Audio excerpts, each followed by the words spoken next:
I come from a predominantly sport-orientated lifestyle.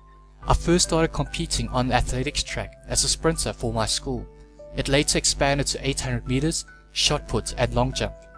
I then tried football or soccer, which I learned to enjoy more and more every year. I then took up tennis and cross country. Shortly after, I started playing table tennis, followed by basketball. In grade 12, I also decided to take up squash. Recently, I've added team rowing. On the odd occasion, I've also played rugby and cricket. For a period lasting 18 or so months, I even entered pool and 9-ball tournaments. In the future, I do plan to start golf too. I've represented my country, my state, and my schools. To me, sport was always important, and sport will always be important. People always talk about being competitive, but for me, it was always about being the best I can be. It has always been about the challenge and testing myself. From a very early age, I've learned that nothing is gained by watching. You never know what you can achieve until you match your skill with others. You will never progress if you do not work at it and if you don't care about it. Natural talent is one thing, but hard work, dedication, discipline, drive and passion are the essential elements. The competitive sporting environment is extremely cutthroat. The pressure, the tension, the call to perform, the need to adapt, and more importantly, learn from experience. It has been a place where I've witnessed many suffer from self-doubt, crumble, and back out. All I've learnt in sports, I've transferred into every aspect of my life. Skill development, strategy, logistical management, how to win, focus, execution are what I've built my babies around. After composing everything for this vid, I realized something. I would like to conclude with that thought. Most people have jobs and perform their jobs in a professional manner. Being an entrepreneur is not a job for me, it is who I am. My babies are gaps in the market where I see an opportunity to be better, do better, and corny as it may sound, provide a professional solution for.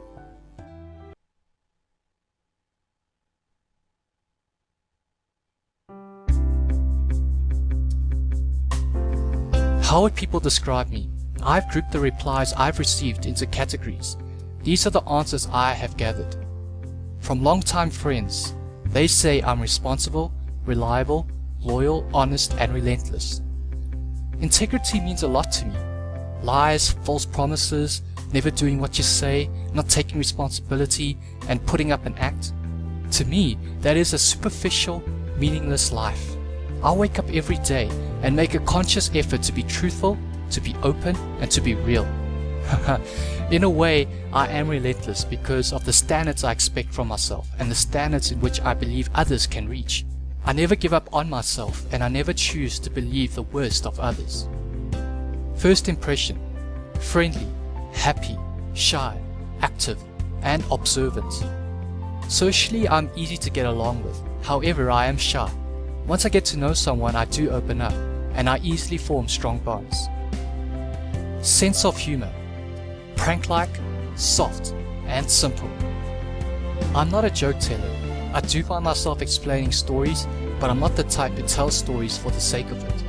I appreciate the simple things in life, so I do not make fun of people or laugh at people, and I find every possible point to have a good laugh at myself. When I do joke around, it is more about the surprise, or it is a light tease. The part of me that makes me an entrepreneur is creative, business mind, organizer, rebel, decisive. I would not call myself arty, but I enjoy drawing. I DJ a bit, and I am a sucker for content that I like. In a way, I've always been my own leader, and so when I want to do something, I've often been the one arranging things.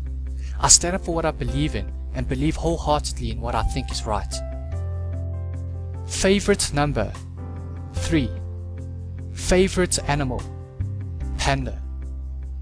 Favorite movie: Good Will Hunting. Don't like: liars. Don't eat: lamb. Role model: Sir Charles Barkley.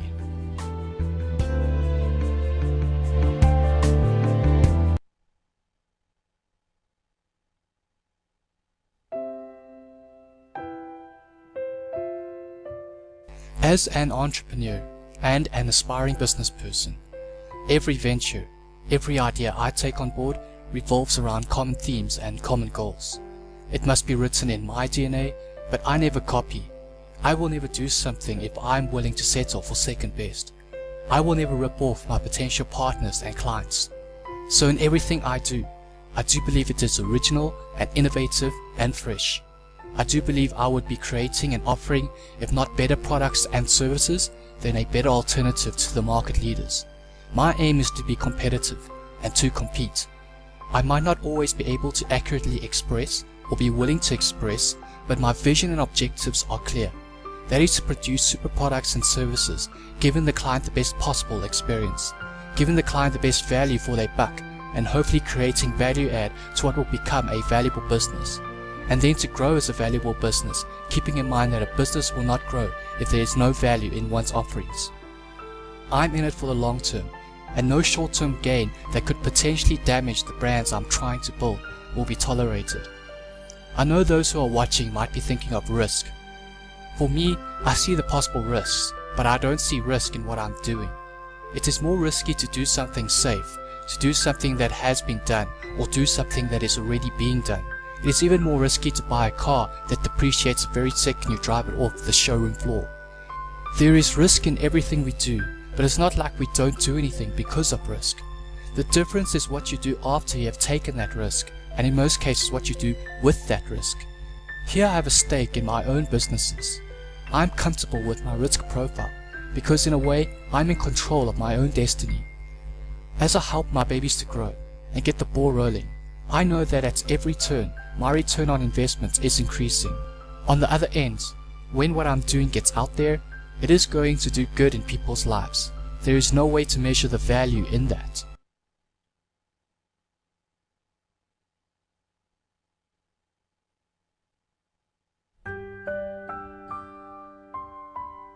To be honest, there are too many positives and a few negatives to single out.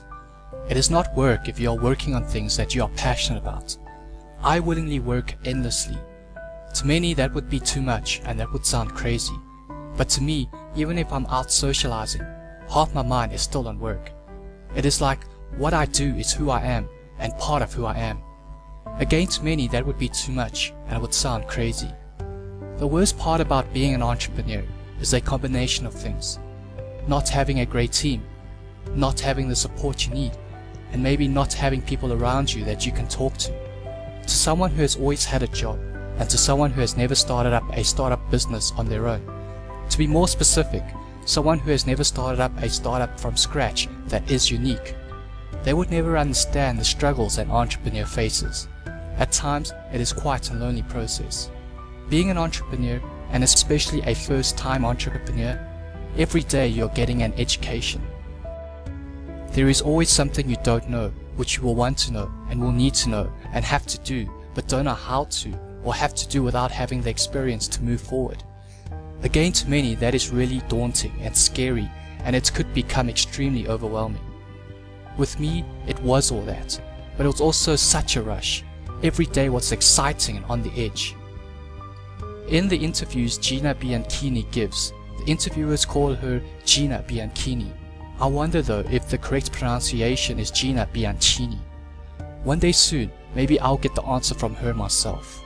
Anyway, back to the point I wanted to make. Gina Bianchini has spoken about being an optimist. I would like to conclude that possibly being able to change the world with your ideas and possibly improving lives is the best part of being an entrepreneur. Personally, I do want to make a difference. Through everything I do, if I even make a small effect, I aim for that to be a positive one.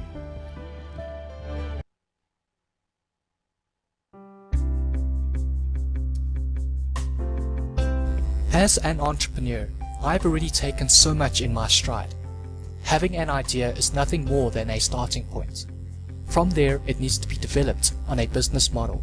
It needs to find resilience and flexibility with strategy. It needs to be relevant, competitive, and effective in the potential markets it will be entering. It needs to have an identity, and structures must be in place for it to become a brand. I've found partners, found team members, and found investors. I've also had to be decisive and take action when things were not working out. At every stage, I've had to manage every aspect of the venture and every resource to benefit the venture. With regards to IP, generating and building IP that is practical and innovative is an enormous task. It will all be for nothing if one is unable to protect that IP and express ambition. This requires extreme care and delicate balance. Finally, if there is no vision, there is no direction, and there is no purpose. On a shoestring, we've already come so far. I know there is still so much hard work ahead, but with the right support and with the right team, I have no doubt we will reach our destination. I completely believe in everything I'm doing, especially when it comes to my 3 babies. Part of the aim of these vids is of course to get the best response possible. I genuinely and humbly hope these vids will be seen by the right people and open doors.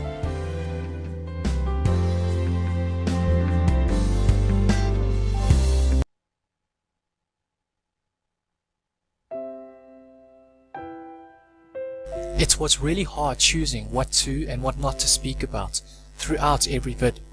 What I've spoken about in the vids is only the surface area. For those who are seriously interested, on request info packs will be sent out.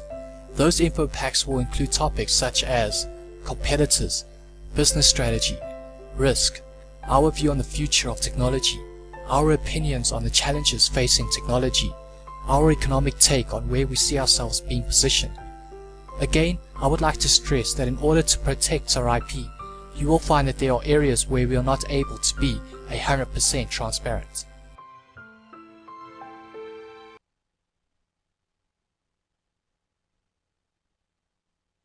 We take over the world. Ha ha. Jokes aside, I have a dream team in mind. Of course, it is highly unlikely that I'll be able to put that dream team together, but I'm going to try my best to make it happen. We have the IP. With the right team, with a new round of investment, with the business strategy and business models in place, it all comes down to execution and implementation.